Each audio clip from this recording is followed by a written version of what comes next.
할렐루야. 산 소망이 되시는 예수 그리스도의 크신 은혜와 평강이 오늘도 주님 앞에 나와 예배드리시는 여러분 가운데 충만하기를 기원합니다. 소망은 우리에게 살아갈 힘과 용기를 주며 올바른 믿음의 삶을 추구하게 합니다. 그리고 목표를 세우고 그 목표를 향하여 최선을 다할 수 있는 열정을 갖게 하는 것이 소망입니다. 학생은 공부를 잘하는 것이 소망이고, 운동선수의 소망은 경기에서 승리하는 것입니다. 군인의 소망은 전투에서 이기는 것이고, 건축자의 소망은 튼튼한 건물을 아름답게 짓는 것입니다. 선생님의 소망은 학생들을 잘 가르치는 거지요. 그리고 목회자의 소망은 성도들이 비록 땅에 살지만 하늘의 소망을 갖고 행복한 신앙생활을 하는 겁니다. 여러분은 어떤 소망을 갖고 있습니까? 그리고 그 소망을 향하여 어떻게 힘쓰며 살고 있습니까? 2021년 한 해를 살면서 여러분의 마음에 품고 있는 소망들이 하나하나 꽃을 피우고 열매를 맺는 귀한 역사가 있기를 축원합니다. 오늘은 에베소서 1장 15절에서 19절의 말씀을 가지고 소망을 위한 간구라는 제목으로 함께 은혜를 나누겠습니다. 한 대학의 심리학과에서 어려운 상황에 역동적으로 대처하는 요인을 찾는 실험을 했습니다. 연구원들은 2개의 큰 통에 물을 가득 채운 후 비슷한 크기의 쥐를 한 마리씩 넣었습니다. 그러자 쥐는 물속에서 본능적으로 헤엄을 치기 시작합니다. 2 통의 유일한 차이점은 하나는 뚜껑을 닫아놓고 다른 하나는 뚜껑을 열어 놓았다는 겁니다. 뚜껑이 닫힌 통에 있는 쥐는 빛을 볼 수가 없었습니다. 쥐는 산소가 서서히 감소되고 있음을 감지했습니다. 탈출구가 보이지 않자 쥐는 안타깝게도 모든 것을 포기하고 헤엄치기를 중단하고 바닥에 가라앉았습니다. 그 쥐는 5분도 넘기지 못하고 결국은 죽고 말았습니다. 이와 대조적으로 뚜껑이 열려있는 통에 있던 쥐는 빛과 산소를 충분히 공급받았습니다. 이 쥐는 실험이 끝날 때까지 장장 36시간이나 쉬지 않고 헤엄을 쳐서 연구원들을 놀라게 했습니다. 절망은 모든 것을 포기하게 하고 무너지게 하지만은 소망은 삶의 인내와 용기를 준다는 것입니다. 우리는 지금 지난해부터 계속 이어진 코로나 바이러스 때문에 힘든 시간을 보내고 있습니다. 과연 이 끝은 어디인가 궁금해하고 빨리 백신이 나오고 또 치료제가 개발이 되어서 우리의 일상이 정상적으로 회복되기를 바라는 마음은 모든 사람들, 모든 국민의 마음이고 또 전 세계 사람들의 바람일 것입니다. 그 바람이, 그 소망이 반드시 이루어질 거라고 믿습니다. 이 또한 지나가리라 하는 생각을 가지고 우리의 주어진 삶에 최선을 다하며 믿음을 가지고 산다면, 그리고 스스로 조심하며 방역에 힘쓰다 보면은 좋은 날을 반드시 보게 될 거라고 믿습니다. 하나님은 결코 우리를 절망 가운데 자포자기하게 하시는 분이 아닙니다. 우리에게 산 소망을 주시고 그 소망을 향하여 힘있게 일어나게 하시는 분입니다. 좌절의 자리, 낙심의 자리, 패배주의의 자리, 절망의 자리에서 일어나 빛을 향하여 소망을 향하여 나아가게 하시는 그 하나님, 지금도 살아계신 전능하신 나의 하나님이라는 사실이지요. 악한 영은 우리 안에 절망을 심어서 영원한 죽음을 향하여 달려가게 하지만 성령은 소망의 하나님을 바라보며 영원한 생명을 향하여 달려가게 합니다. 그러므로 우리는 내 인생의 소망이신 하나님만을 의지하고 신실한 그리스도인으로서의 삶을 지켜가야 될 줄로 믿습니다.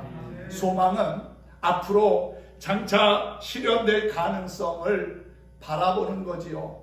지금 당장 내 손에 잡힌 것 없고 내 눈앞에 펼쳐진 것들은 없지만은 그것이 내 삶의 현실이 될 것이라고 하는 확신을 가지고 바라며 사는 것 소망입니다. 여러분, 우리 눈에 보이는 게 세상의 전부가 아닙니다. 눈에 보이지 않는 것들이 더 많고 더 소중하고 더 귀한 것들이 많습니다. 어떻게 보면은 그 가장 귀하고 소중한 것들을 하나님은 우리에게 감추어 놓고 찾게 하시고 또 그것을 소망하면서 열정을 가지고 살아가도록 인도해 주시는 것 같아요. 하나님은 분명히 눈에는 보이지 않으시지만은 과거에도 지금도 앞으로도 우리의 삶 가운데 함께 하시면서 선한 역사를 이루실 걸 믿습니다. 그 믿음을 가지고 바라고 의지하는 마음을 우리는 소망이라고 하지요. 하나님에 대한 소망, 하나님 나라에 대한 소망, 우리의 삶을 반전시키시고 회복시키실 것이라고 하는 소망을 가지고 살아가는 자가 복이 있습니다.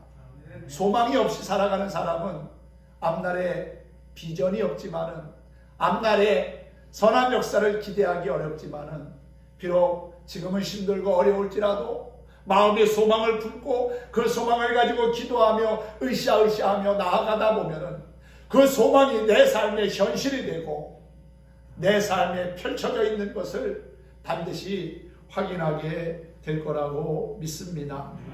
우리는 세상의 헛된 것, 썩어 없어질 것, 일시적인 것, 그림자와 같은 것에 소망을 두기보다는 모든 좋은 것의 원천이 되시는 하나님을 의지하며 살아야 합니다. 우리보다 먼저 살았던 믿음의 선진들도 선하신 하나님, 소망을 주시는 하나님을 의지하며 살았던 것처럼 우리도 그렇게 살아가야 될 줄로 믿습니다. 오늘 본문은 에베소 교인들이 소망의 뿔을 굳게 잡기를 바라는 사도 바울의 간구입니다. 바울은 3년간 머물며 복음을 전한 에베소 교회를 참 사랑했습니다. 그 에베소 교회를 볼 때마다 마음에 뭉클함이 있었고 그들의 어려운 가운데서도 신앙을 지키고 믿음으로 이겨나가는 모습을 보면서 감사했습니다. 에베소 교회는 믿음의 역사도 있었고 또 사랑으로 헌신하는 아름다운 모습들도 있었습니다. 그런데 바울이 볼 때는 뭔가 조금 부족한 것이 있는데 소망이 부족하다라고 생각을 한 것 같습니다. 그래서 바울은 그 소망을 위한 간구를 하게 된 것이지요. 믿음과 사랑도 중요하지만 소망도 필요하기 때문입니다. 우리가 잘 아는 것처럼 신앙에 3요소가 있다면 믿음과 소망과 사랑입니다. 이 세 가지가 잘 갖춰져 있고 또 이 세 가지가 우리의 삶의 조화를 이룰 때 우리는 건강한 신앙생활을 할 수 있고 또 행복한 믿음의 삶을 살 수 있다고 믿습니다. 믿음은 소망을 갖게 하고 소망은 이웃을 온전히 사랑하게 합니다. 이 세 가지가 항상 있어야 온전한 그리스도인의 삶을 살아갈 수 있다는 사실입니다. 바울은 믿음과 소망, 사랑을 골고루 갖춘 골로새 교회와 데살로니가 교회를 칭찬한 바가 있습니다. 신약에 여러 교회가 나오지만은 이 믿음과 소망과 사랑 세 가지를 골고루 잘 갖추고 있었던 멋진 교회가 바로 골로새 교회와 데살로니가 교회였다는 겁니다. 골로새서 1장 3절에서 5절을 보면은 이런 말씀이 있습니다. 우리가 너희를 위하여 기도할 때마다 하나님 곧 우리 주 예수 그리스도의 아버지께 감사하노니 이는 그리스도 예수 안에 너희의 믿음과 모든 성도를 향한 사랑을 들음이요 너희를 위하여 하늘에 쌓아둔 소망을 인함이니. 믿음과 소망과 사랑이 다 나오는 그러한 말씀이지요. 또 데살로니가전서 1장 2절과 3절에 보면은 우리가 너희 무리로 인하여 항상 하나님께 감사하고 기도할 때에 너희를 말함은 너희의 믿음의 역사와 사랑의 수고와 우리 주 예수 그리스도에 대한 소망의 인내를 우리 하나님 아버지 앞에서 쉬지 않고 기억함이니라고 했습니다. 데살로니가 교회 참 멋진 교회입니다. 본받고 싶은 귀한 교회지요. 믿음의 역사가 있었고 사랑의 수고가 있었고 소망의 인내로 하나가 되어서 주변 지역에 멋진 본을 보인 교회입니다. 마게도니아와 아가야 지방에 믿는 모든 자들에게 본이 될 정도로 그렇게 훌륭한 교회였다는 사실입니다. 골로새 교회나 데살로니가 교회는 이렇게 믿음, 소망, 사랑을 가지고 있었던 반면에 이 에베소 교회는 소망이 부족했습니다. 그래서 바울은 그 소망을 위해서 기도한 것이지요. 사랑하는 성도 여러분, 우리는 눈으로 보여지는 세상에 만족하고 또 세상을 의지하며 살 것이 아니라 비록 눈에는 보이지 않지만 하나님이 우리를 위하여 예비해 놓으신 하나님 나라를 꿈꾸고 바라보며 살아가야 될 줄로 믿습니다. 이 땅에서의 삶은 70이요 강건하면 80인 삶을 사는 겁니다. 영원히 살지 못합니다. 우리는 유한한 존재이기 때문에 하나님이 우리를 그렇게 만드셨기 때문에 결국은 우리가 이 땅에서 살다가 하나님이 오라고 하시면 우리가 소유했던 것, 사랑하던 사람과 헤어져서 하나님 앞에 가야 하는 인생이지요. 그런데 하나님이 예비하신 그 하나님의 나라는 영원합니다. 유한하지 않습니다. 복된 나라입니다. 슬픔도 질병도 또 여러 가지 가슴 아픈 일도 눈물도 죽음도 없는 영원한 하나님 나라라는 사실이지요. 그 나라가 분명히 있음을 믿기에 그 나라를 소망하면서 우리는 믿음을 가지고 살아가는 겁니다. 그 소망이 우리 안에 다시금 불릴듯 일어났으면 좋겠습니다. 눈에 보여지는 것만 쫓아가고 추구하는 것이 아니라 눈에 보이지는 않지만 하나님이 약속하신 천국을 바라보면서 믿음의 선한 싸움 싸우고 달려갈 길을 잘 달려가다 보면은 하나님이 예비하신 상급과 면류관을 받을 날이 반드시 있게 될 줄로 믿습니다. 여러분, 우리는 무엇보다도 하나님 나라에 대한 소망을 가지고 우리의 믿음을 지켜가기를 힘써야 합니다.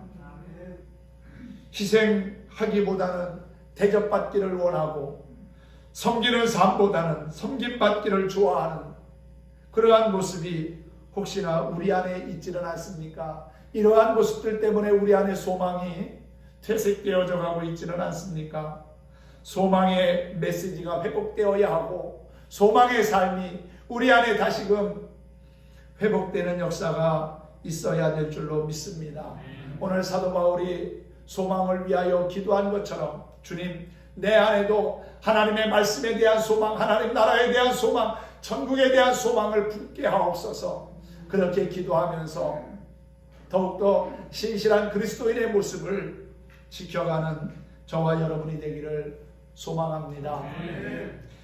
소망을 위한 바울의 첫 번째 간구는 하나님을 바로 알게 해달라는 것입니다.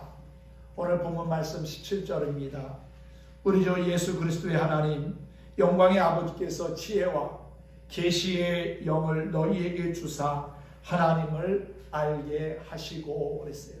여러분, 하나님을 안다는 것은 그냥 되는 게 아닙니다. 성령께서 우리로 하여금 깨닫게 하셔야, 오늘 말씀처럼 지혜와 계시의 영, 성령이 우리로 하여금 깨닫도록 도와주셔야 하나님을 바로 알고 바로 믿고 바로 예배하며 살아갈 수 있는 겁니다. 왜 하나님을 알아야 합니까? 하나님을 바로 알아야 믿음이 생기고 또한 소망의 삶을 살 수 있기 때문에 그렇습니다. 하나님을 알지 못하는데 어떻게 믿음을 가질 수 있겠습니까? 알지 못하는 일을 어떻게 믿을 수가 있습니까? 또 하나님을 알지 못하면서 어떻게 하늘의 소망을 품고 노래할 수가 있겠습니까?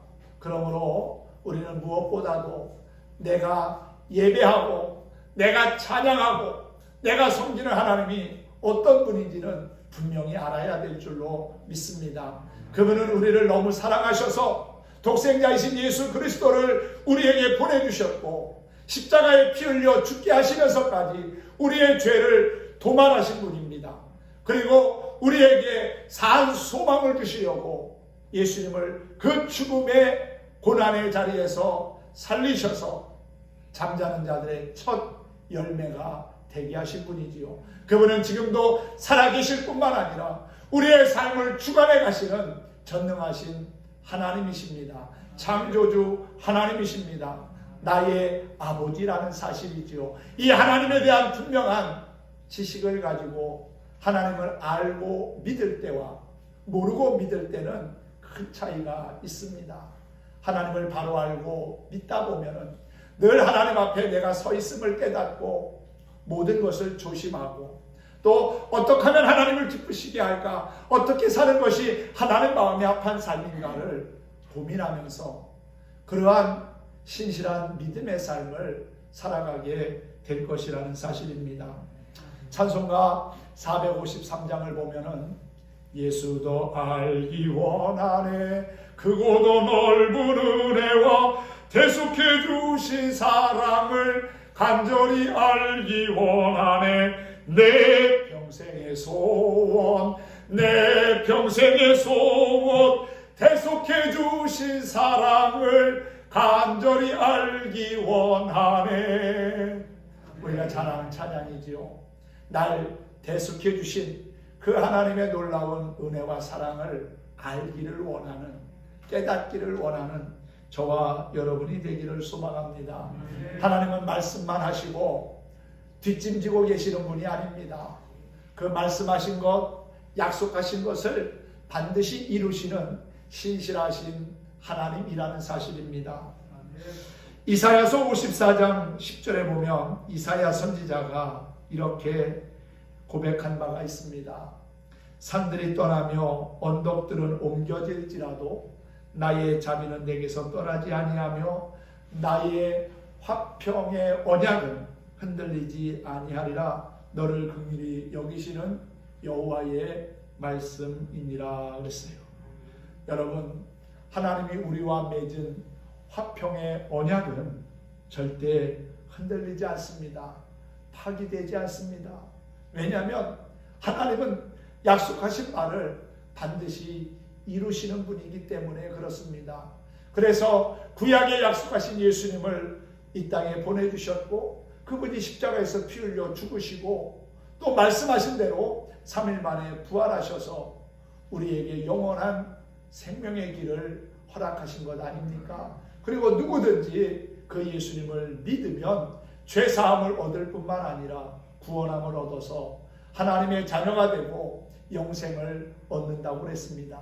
그 약속은 변함이 없습니다. 그 약속은 신실합니다.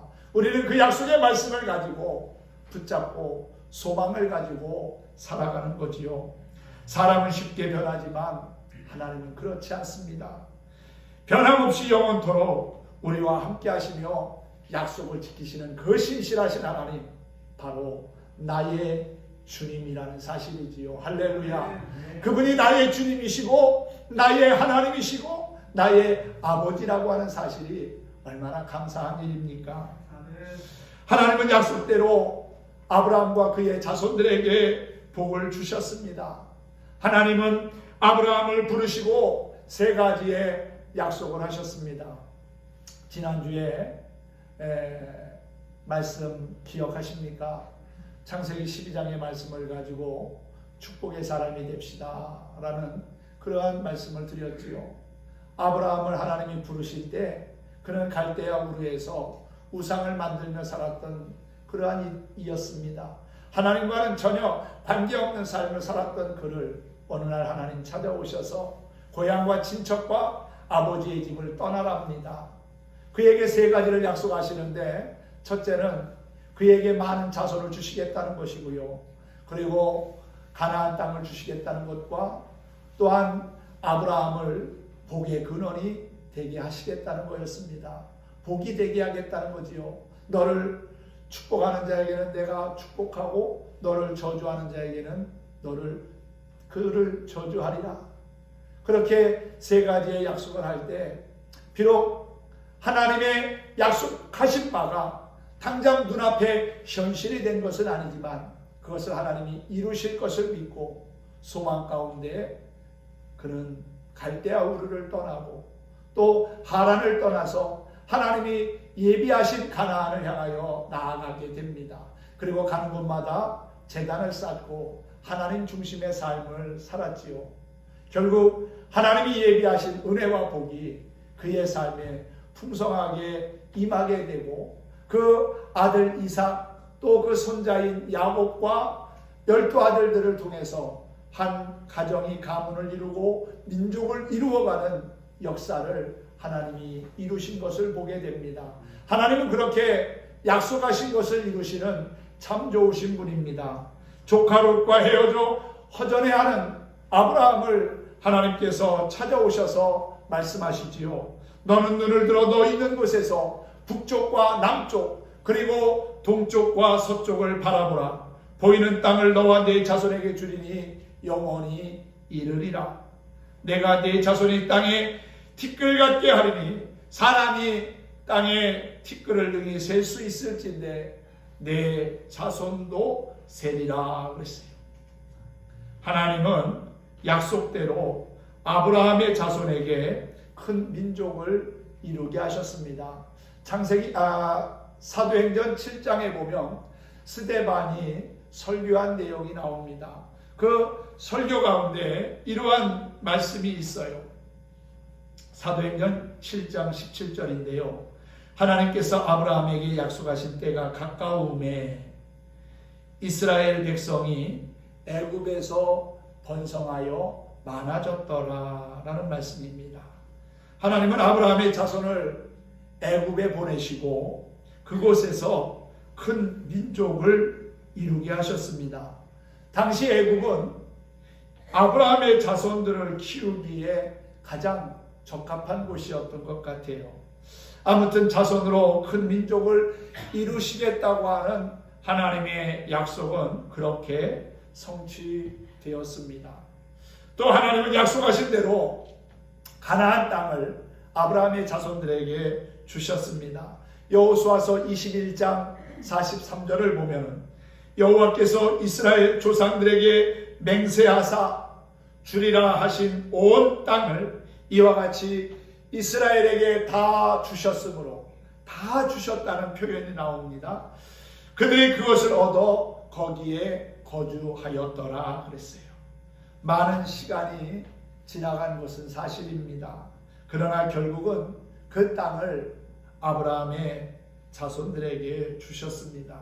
가나안의 모든 족속을 물리치고 그 땅을 차지하게 하신 것이지요. 그리고 많은 물질의 복과 삶의 복이 넘치도록 부어 주셨습니다.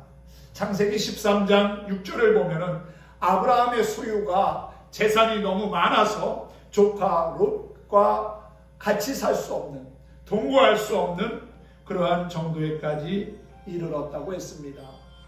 성경에는 하나님께서 약속을 이행하시는 증거가 무수히 많이 있습니다. 그래서 바울은 이렇게 고백하지요. 하나님의 약속은 그리스도 안에서 얼마든지 이해가 되니 그런즉 그로 말미암아 우리가 아멘하여 하나님께 영광을 돌리느니라. 아멘하여 영광을 돌리는 저와 여러분이 될 수 있기를 바랍니다. 약속을 신실하게 이루시는 그 하나님만을 바라보고 의지하는 저와 여러분이 되기를 간절히 원합니다. 소망을 위한 바울의 두 번째 간구는 소망이 무엇인지 그리고 얼마나 풍성한지를 알게 해달라는 것입니다. 18절 말씀이지요. 너희 마음의 눈을 밝히사 그의 부르심의 소망이 무엇이며 성도 안에 그 기업의 영광의 풍성이 무엇이며 라고 했습니다. 성도를 불러 약속하신 소망이 무엇인지 깨닫게 해달라는 것입니다. 성도가 누릴 기업이 얼마나 영광스럽고 아름다운 것인지를 깨닫게 해달라는 간구지요. 하나님은 우리를 불러 그의 백성으로 삼으셨습니다. 아브라함을 부르신 것처럼 우리를 부르셨습니다. 하나님은 시내산에서 이스라엘을 불러 그의 백성 삼으신 것처럼 우리를 불러 하나님의 백성 되게 하시고 하나님의 자녀가 되게 하셨지요. 우리는 하나님의 백성이고 자녀입니다. 이보다 더 귀하고 값진 일이 어디 있습니까? 하나님의 은혜로 우리가 부르심을 받았습니다. 뿐만 아니라 우리는 하나님 나라의 기업을 이어받게 되었고 하나님 나라의 후사가 되었지요. 이것은 참 귀하고 감사한 일입니다. 그리고 우리가 천국에서 누릴 영광은 참으로 풍성합니다. 예수님은 변화산에서 천국의 영광을 잠시 보여주셨습니다. 십자가를 지기 위하여 예루살렘으로 가신다는 주님의 말씀을 듣고 제자들은 근심하며 두려워했습니다. 그러한 제자들 베드로와 야고보와 요한에게 예수님은 변화산에서 변형된 모습을 보이고 잠시나마 천국의 영광을 보게 하셨습니다. 십자가 뒤에는 영광이 있음을 보여주신 겁니다. 하나님의 백성이 누릴 영광이 분명히 있다는 것을 알려주신 거지요. 그 영광은 참으로 대단한 것입니다. 베드로는 감격하여 외쳤습니다. 주여 여기가 좋사오니 라면서 말이지요. 얼마나 감격스러운 외침입니까? 천국의 영광이 얼마나 풍성한지를 보여주는 외침이었습니다. 스데반도 성령이 충만한 가운데 하늘의 영광을 보았습니다. 사도행전 7장 55절을 보면 스데반이 성령이 충만하여 하늘을 우러러 주목하여 하나님의 영광과 및 예수께서 하나님 우편에 서신 것을 보았다고 했지요. 하늘의 영광을 바라본 스데반은 돌로 치는 자들을 용서해달라고 기도했습니다. 돌로 치는 자들에 대한 미움보다 하나님 나라의 영광이 더 컸던 것이지요. 자기에게 돌을 치는 사람이, 돌을 던지는 사람이 왜 밉지 않겠습니까? 하늘의 영광이 상당히 컸기에 미움도 이길 수 있었고 극복할 수 있었다고 믿습니다. 사도 요한은 반모섬에서 기도하던 가운데 하나님 나라를 봅니다. 계시를 받았습니다. 아름다운 천국의 모습을 보고 기록한 책이 바로 성경의 마지막에 나오는 요한계시록 아니겠습니까? 세상의 온갖 보물들을 다 가지고도 표현할 수 없는 천국의 영광을 보았습니다. 요한계시록 21장 2절을 보면은 거룩한 성 새 예루살렘이 하나님께로부터 하늘에서 내려오니 그 준비한 것이 신부가 남편을 위하여 단장한 것 같았다고 했습니다. 또 11절을 보면은 거룩한 성 예루살렘을 보니 하나님의 영광이 있어 그 성의 빛이 지극히 귀한 보석 같고 벽옥과 수정같이 맑더라 그랬습니다. 사랑하는 성도 여러분, 하나님 나라는 하나님의 영광이 풍성이 있는 곳입니다. 하나님의 영광이 머물고 있는 곳입니다. 그 나라는 눈물도 근심도 두려움도 질병도 죽음도 없는 영원한 곳입니다. 우리 믿음의 성도를 위해서 하나님이 예비하신 곳이지요. 그 하나님 나라를 우리가 소망하며 살아야 하는 것은 당연한 일입니다. 그런데 악한 마귀는 우리에게 의심하게 하고 눈에 보이지 않는 것을 어떻게 믿냐고 자꾸만 속삭입니다. 악한 마귀의 속삭임에 귀를 기울이는 것이 아니라 우리의 인생의 참 소망이 되시는 주님께 귀를 기울이면서 내 마음에 세미하게 들려주시는 주님의 음성을 들으면서 더욱더 흔들림이 없는 소망을 품을 수 있기를 주님의 이름으로 축원합니다. 마지막으로 한 가지 더 말씀드리면, 소망을 위한 바울의 세 번째 기도는 소망을 이루시는 하나님의 능력을 알게 해달라는 간구였습니다. 19절의 말씀입니다. 그의 심의 위력으로 역사하심을 따라 믿는 우리에게 베푸신 능력에 지극히 크심이 어떠한 것을 너희로 알게 하시기를 구하노라. 아멘. 하나님은 약속하실 뿐만 아니라 그 약속을 이루실 능력이 있으신 분입니다. 그분은 천지를 창조하신 전능하신 분입니다.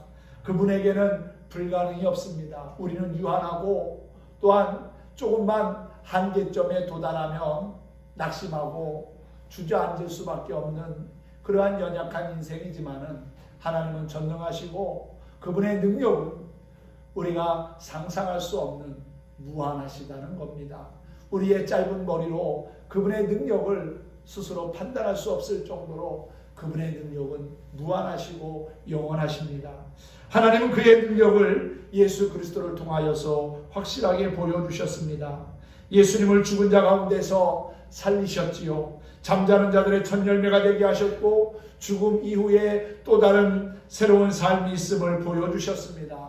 하나님은 부활로 우리의 삶의 증거를 보여주신 것입니다. 부활을 현실로 보여주신 거라는 사실이지요. 이는 하나님만이 하실 수 있는 일입니다. 어느 누구도 부활을 약속하거나 보여주지 못했습니다.